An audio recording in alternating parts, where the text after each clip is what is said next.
So now let's look at the Chapter 7, dopant diffusion. So we know that for the semiconductor devices, the doping is needed for many parts of the devices. For example, for this NMOS, as we learned in Chapter 2, so we have the doping for the source doping, drain doping. This one is the lethally doped drain, this polysilicon, and this channel doping. For the bipolar junction transistor, so we have the emitter doping, emitter base, and collector doping, and also we have this heavily doped N and P plus and P plus N plus. So I hope you can remember, so what is the purpose for this heavily doped N? What is the purpose for this doping? So this to reduce contact resistance. So this heavily doped is to reduce the contact resistance with this metal wire. Here the P plus, N plus, those are for the isolation. So isolation of this device to the nearby devices. The doping is done by two methods. One is the diffusion from the gas, liquid, or solid source, or on or above the surface. The second one is ion implantation. For Chapter 7, we talk about this one. So this is the topic of Chapter 8. Here in this chapter, I want to make it clear that because many people they would get confused. But diffusion means two very different concepts. So one is to dope the substrate from source on or above the surface. So the purpose is doping. So this one determines the dose, how many dopant totally into the wafer per area. The second one is the diffusion inside the substrate. So the purpose is to redistribute the dopant. So this one determines the dopant profile along the thickness of the wafer. So here the dopant profile. So this one is the log scale. The log scale. For the linear scale, I will do the linear scale, and it will be something like this. This is the linear scale. So E minus x squared. So this is the linear scale. For the log scale, I will do the log. So this one become minus x squared. So this is the parabolic. So minus x squared. This one is the parabolic. That's why you see. So this one can see this is the parabolic. So normally when we talk about a p junction, for the p junction, so you may think of if this is the wafer here, so on the left side is N-type doping, on the right side is the P-type doping. Here, maybe something like this. We have flat doping here, flat doping here. But in reality, the p junction is made by the doping the substrate with another dopant. So the background, this is the background doping is flat. This is the background doping is flat. But the top doping is this exponential form. So it's not like a uniform doping here, uniform doping here. So then how to get this kind of uniform doping for the top layer? So how to get the uniform doping from here? For the top layer, how to get the uniform doping for this top p-type, for this top p-type region? So this can be done by the epitaxy. If we have the silicon here, this is N silicon, P silicon. So if the silicon, P silicon is done by the epitaxial growth on top of the N silicon, then the doping profile will be here and here, and it will be flat. So the point that the P doping is the same as the N doping. So this point, this is the junction here. So this is the junction. Xj is the junction depth. This is called the metallurgical junction occurs at the point X equal to Xj, where the next concentration is 0. This is the junction here. So here's the typical doping process. So first, we need a mask, because this is the high temperature process. So we cannot use resist as a mask. So normally we use silicon oxide as the mask. So we use silicon oxide as the mask. But then the gas, the dopant, this gas here, this gas contains the dopant species, oxygen, and the inert gas like nitrogen. But this pass over the wafer at this high temperature in the diffusion furnace. So the dopant concentration in the gas stream is sufficient to reach the solubility limit. So the dopant concentration on the very top surface here, the top surface here, have the dopant concentration equal to solid solubility. So the impurity gas, the dopant gas can be introduced into the dopant gas, impurity dopant gas can be introduced into the carrier gas from solid by evaporation, liquid by the vapor or gas source. But normally after this a pre-deposition process, we need to do a drive-in. So this one controls the profile, this one controls the dose. This is the high temperature anneal. This drive-in is a high temperature annealing process. So the dopant will get deeper into the silicon. So that's why I said here. So one is for to dope, the other one is to redistribute the dopant. So this one is for dope. This one is to redistribute the dopant across the silicon. Now here's the comparison between the ion implantation and the solid gas phase diffusion process. For the ion implantation, this is the room temperature mask. So we can use the resist as a mask. But this one, resist cannot be used because this is high temperature. So we can have precise dose control because we can monitor the dose, and we can have very low dose and with accurate depth control. So the disadvantage is mainly we have the damage. So with ion bombardment into the sample. So we have the damage, and also there is a channeling effect. So we will talk about this one, channeling of ion damage, in chapter 8, next chapter. For the diffusion process, no damage created by the doping, we can do the batch fabrication. For this one, it's like this. So the ion implant into the wafer. For this one, you cannot put too many wafers. But this one is the gas phase, the solid or gas phase diffusion. But we can put many wafers like this. So it's called batch fabrication. But this is the low cost. So this one more expensive. This one is cheaper. So as you can see here, so pre-deposition, we have this one. Then we do the drive-in. So the limit. So first, the dopant concentration is limited to the solid solubility of the dopant into the material. Secondly, the low surface concentration is hard to achieve because for the diffusion, if we look at the profile, that so this is the dopant concentration. It is like this. So concentration is highest on the top, but for the ion implantation, it is something like this. So the concentration highest inside the surface. So the surface can be the low concentration, but here the surface is always high, very high concentration. The low dose pre-deposition is difficult. So this one can go to 10 to the power 11, and this one maybe come to 10 to the power 13. It's hard to get the low dose because this process is too fast at the beginning. But now let's look at solid solubility and the sheath resistance. So solid solubility is defined as the equilibrium. So the maximum concentration for impurity before precipitation to form a separate phase. So this is, I think, this is easy to understand concept. For example, so here is the solid solubility for different materials. So we have the group 3 dopant. So we have this aluminum, gallium, boron. So we also have the group 5. So group 5, which is the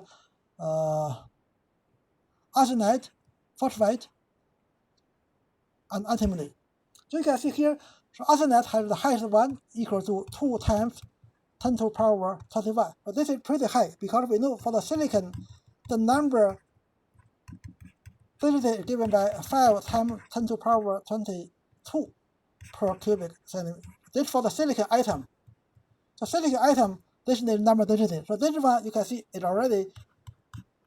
So this number is already 4%. It's very high. Phosphorus is also high. So boron and other is lower. But even though you can see 10 to the power 20 is still pretty high. So typically the dopant concentration for the silicon is less than 10 to the power 18.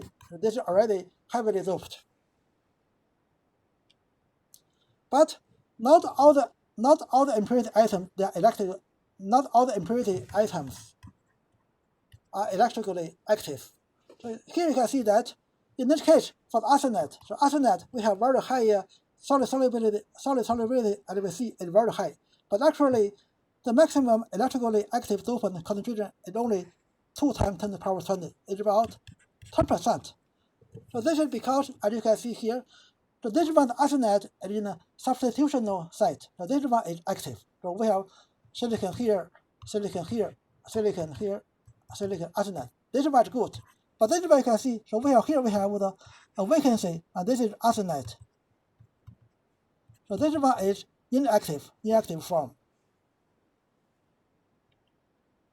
So the purpose for the doping is to control the resistance. And resistance of the silicon. You can see for the MOSFET, we have the resistance in the source, resistance in the drain, and this is the excitation relative of the drain, channel resistance.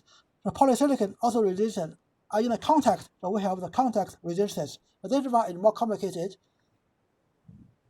So for the thin doping layers, it's convenient to find the resistance from the sheath resistance. So now we will look at the concept of the sheath resistance.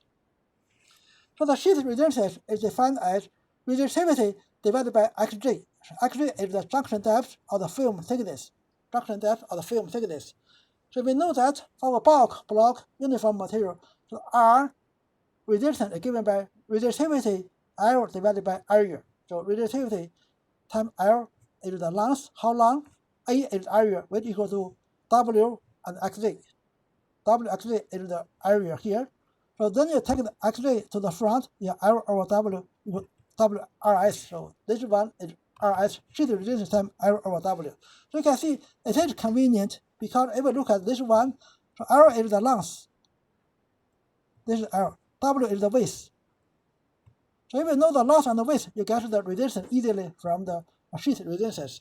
So when L equals to W, we have the square, so we have the R equals to the sheath resistance. So that's why the unit for the sheath resistance, so for the resistivity, the unit is ohm, times centimeter. Then this one, the unit is ohm, but normally we said ohm per square. So the square is actually not a unit, it's ohm per square. Because when we have this square shape, R equal to RS. Then we have this shape, for example, we have this, so this is the top view. So this is like a 3 micrometer, there's 1 micrometer. Then you get right away R equal to RS times 3, right? So you get L over W equal to 3. But this is very convenient. That's why we have the concept for the sheath resistance.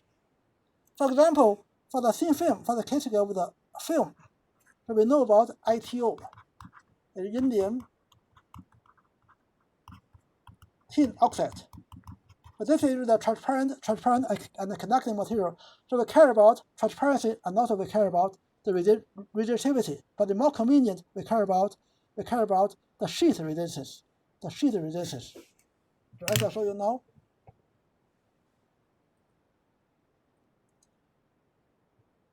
But this one I just search the website to get this one. So here is the indium tin oxide transparent conductive glass slide with this size. So you see it's pretty not so expensive. So here you see here, so the sheath resistance is 5.4 to 6.8 ohm per square. So as I said, ohm per square. But if you say ohm, it's also okay. So the transparency is 78.8%, nearly 80% transparent. So this is good. But this is very good for the touch screen for the cell phone, touch screen and LCD displays. So wherever you need transparent and also you need electrical conductivity, this will be very useful. Used for the touch screen for the phone mainly. So we have seen those formulas in chapter 1. So now I will go through them again. So we know that Ohm's law, J current density equals to sigma E, or E over rho. This is the resistivity times the J is the current density. So we know that by definition, the mobility is given by V is the speed, drift. V is the drift speed equal to mu times the E. The current is given by Q. P is the dopant concentration for the holes. V is the speed minus N V N. So we have the minus sign because the electron has this is negative charge. So hole positive charge, electron negative charge. So sigma equal to J divided by E. So sigma equal to this one divided by E. So we have this one here. So here we become positive sign, and we talk about the absolute speed. So we have this one. So this one is equal to mobility. So in the end, we get this formula here, the same as what we have seen before. So N mu N plus P mu P. This is the resistivity, and this is the conductivity. So here is the definition of the mobility. We know that for the sheet resistance, it's defined as the rho divided by the junction depth. So we take the rho equal to 1 over sigma conductivity xj. Then sigma for the single dopant, the sigma equal to Qn mu n for the so equal to Qn mu xj. So then the n xj dopant concentration times the junction depth of film thickness equal to the Q. So Q is the total carrier per unit area. So this is the dopant, so this is the dose. The total carrier per unit area is actually the dopant, the dose. For the non-uniform doping, so we have the similar thing. So you put the rho below, you have sigma, then you have this n, you have dx, so dx integration, we do the xj become the integration. So mu is also a function of the dopant concentration. Then n is the same here, same as this one. So n minus this nb is background. nb is the background doping here. So equal to n minus nb background. This is the correspond to this n mu mobility dx equal xz. So this is we can get this Lorentz curve. So what is the use of this? That means when you know the total dose, when you know the dose, you get the sheet resistance. So this does not depend on the depth. But that means, for example, for the same dose, so one may be like this, the other one may be like this. So this one is across this thickness, this one is across this thickness, but this is the total dose here is the same as the total dose here. Then they have the same sheet resistance. So here is the substrate silicon here, this silicon. But now we look at the diffusion equations. For the diffusion, so the first law is the fixed law of diffusion. The diffusion is driven by the concentration gradient. So when we have the concentration gradient, there will be diffusion. This is easy to understand, as you can see here. So here, at T1, we have this one, this is concentration, the distance, we have the gradient, then there will be diffusion. So the flux is proportional to the concentration gradient, and we put the number d. D is the diffusivity. So D is called a diffusivity. The C is the impurity concentration in number of per cubic centimeter. So the diffusivity is related to the atomic hops over energy barrier. So it is exponentially activated. So here we have the negative sign here because the flow is down the concentration gradient. Now this is similar to other laws where cause is proportional to effect. For example, Fourier's law of heat flow. What is the Fourier law of heat flow? So what causes the heat flow? That is the dT over dx. So temperature gradient give you the heat flow. Ohm's law for the current flow. So we know that Ohm's law. So J equal to sigma E. This is Ohm's law. So then we know that E equal to dV over dx. So E over V is the potential. So J equal to sigma dV over dx. As you can see here, so this formula here is similar to this one. So here is the potential gradient. So gradient, the V is the potential. So when we have the potential gradient, there will be current flow. So now let's look at the D. The D is exponentially activated. So we can have this formula here. We have this formula here. So here we have this means intrinsic. So intrinsic means the impurity concentration Na and Nd is smaller than Ni. This Ni is the intrinsic carrier concentration, as we see from chapter 1. Chapter 1, we talk about Ni in chapter 1. But note that the Ni here is very high at typical diffusion temperatures.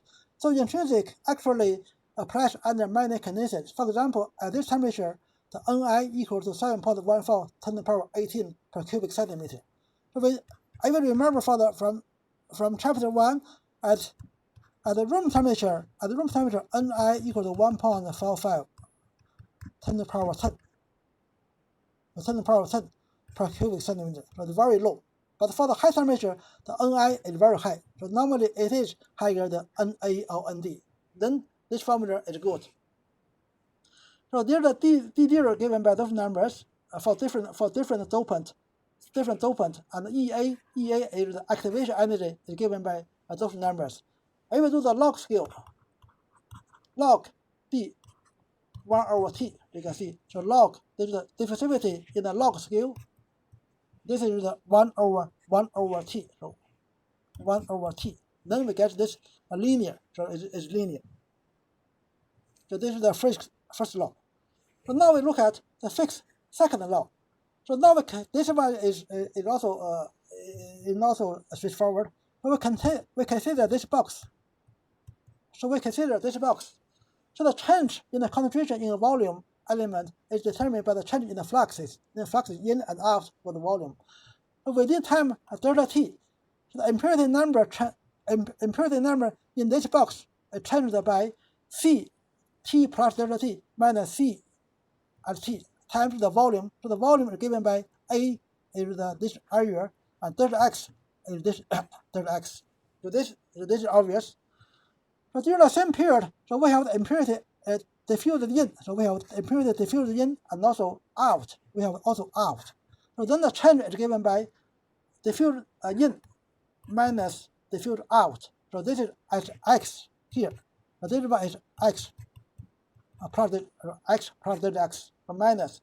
Then we put the minus sign in the front. So we have F X plus delta X minus F at the X point A delta T. But this is the diffused in and out. So here we have the delta T because this is the number per area per time. The flux is the number of atoms per area per time. So you can see why. So if you time the area, you time the name. You time the area, you multiply by the area, multiply by the time, you get the number change. So this one and this one should be the same. And this one should be the same. So we put them, this one equal to this one. Then you move the delta T to the left side, and delta X to the right side. So you have this formula here. So we know that from the previously, so from here, so we have this fixed first law.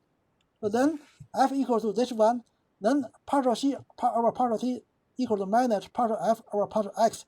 Then F here is given back here. So we have this one.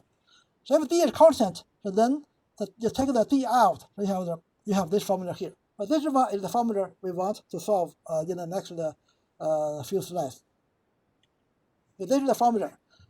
At the equilibrium state, C does not change with time. Then this term equal to 0. So then you can see we know that. So this one equal to 0 is easy to solve. So y equals A plus bx. So y equals A plus bx. So here C equals A plus bx. So this is what we see for the chapter 6, diffusion of oxidant like oxygen or water through this silicon oxide. So here we have this. This one is A plus bx. This is the linear. So now we look at another situation. This is called a Gaussian solution in an infinite medium. So this corresponds to, for example, if this is the silicon. So this is the x direction, but this is the thickness.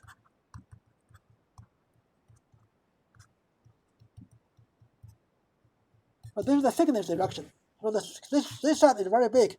This side, this is the thickness. For example, this can be many micrometer, thick. So this, if we have this part here. So here we have the boron dopant. So we have this very, very narrow, heavily doped boron at this very, very tiny slice. But this corresponds to this case. So here is the silicon. So here is the X. This X. This also X. And we have the at time equal to 0. So we have the delta function dopant distribution.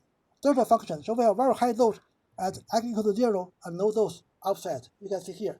But this is the boundary condition. For X higher than 0, this part, C approach 0. C approach 0. At time approach 0. For X equal to 0, this point here. So C is, when the time approach 0, the C equal to infinity. So this is the delta function. The delta function also requires that the integration of C dx equal to Q. So this is a finite number. It's a finite number. So this C is the delta function to give you a finite number. So this is the boundary condition. So now we want, so here we have silicon here, and it will diffuse to the left and diffuse to the right. But now we want to know what is this profile. What is this profile? But this one corresponds to, for example, implant a very narrow peak here. So very narrow peak of dopant at a particular depth. So here the depth is well below the surface, which approximates a delta function. So the solution. So now we try to if we solve this differential equation, you get this is the answer. This is the answer. You can try it. For example, you can do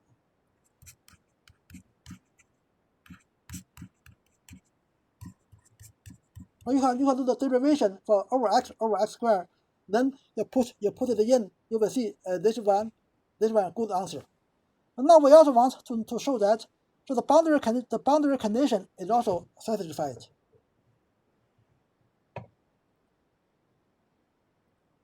So let's look at here. For x not equal to 0, t approach 0. So x is finite. So t approach 0. And this t approach 0. So this t also approach 0. So you can see so this one is like a e minus infinity, right? If t approach 0 is like e minus infinity. Here we have square root infinity. So this one is in a bigger terms. This is a bigger. This one dominate. So the top part dominate. C approach 0 and t approach 0. For x equal to 0, this one equal to 0 here. So when t approach 0 here, you can see the c approach infinity. When t approach 0, the c this one equal to 1. So this one equal to 1. This one give you t approach 0. This give you infinity. So this boundary condition is also satisfied. The third one we want to show that C, the total dopant over dx equal to Q. So this is the finite number. So now we need to know how to do the integration.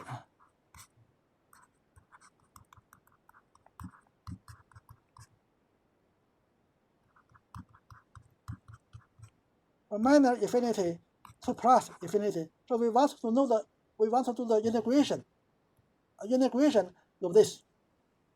So here you can even do some rearrangement. That means we need to know. I will do some rearrangement. We need to know what is the value of this thing. We want to know how to do the integration of this one. So there is this is not obvious. So we can do some trick. So we can say we define this one is I. Then I times I, so equal to e minus x squared, maybe this one, dx times e minus y squared dy. So this is I squared. So this one you can put them together, two of them, e minus x squared plus y squared dx dy equal to this one, x squared plus y dx over dy. So now we do this is the minus infinity to plus infinity. So now we do the polar. We change to the polar coordinate. So x equal to r cosine theta. So y equal to r sine theta. So this is the polar coordinate. Then x squared plus y squared equal to, so theta is 0 to pi, 2 pi. So r is 0. Oh.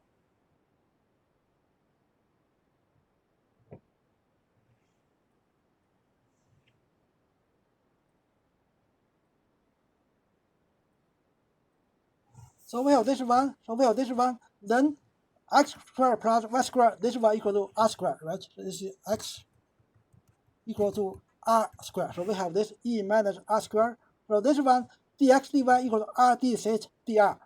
Then we take the d theta out, equal to, we integrate with the d theta equal to 0 to infinity e minus r squared 2 pi r dr. So we know that 2 times r dr equal to d minus r squared, so equal to pi e minus r squared dr squared. So this dr squared here equal to r dr. So this is, so r dr equal to 2 times, so equal to 2 r dr equal to dr squared. So this one, we know that. So this is the, so this one is easy to integrate, right? Equal to pi e minus r squared 0 to infinity. So this is equal to 1, equal to pi. So in the end, so here we have I times I. So I times I equal to pi. So I equal to square root pi. So this is what we, if you know this one equal to square root pi, then you can do the integration of this one, and eventually you can also show this one. So now we look at the consequence. So first, so the total dose is constant. So the total dose, this is the curve. So this is the log scale. So log scale, if we do the log, this is the minus x squared. So this is the parabolic. This is the parabolic. If we do the linear scale, so you have this. This is the Gaussian. Linear scale is the Gaussian distribution. So first, the Q remains constant. Secondly, the peak concentration decreases as 1 over square root of t. You can see the peak become lower and lower. It's given back here. So 1 over square root of t. So the diffusion distance from origin increases as 2 square root dt. So you can see it become broader and broader. So this is given back here. So this is x squared over 4 dt. You can see x over 2 square root dt squared. So it's given by 2 square root dt. Okay, thank you.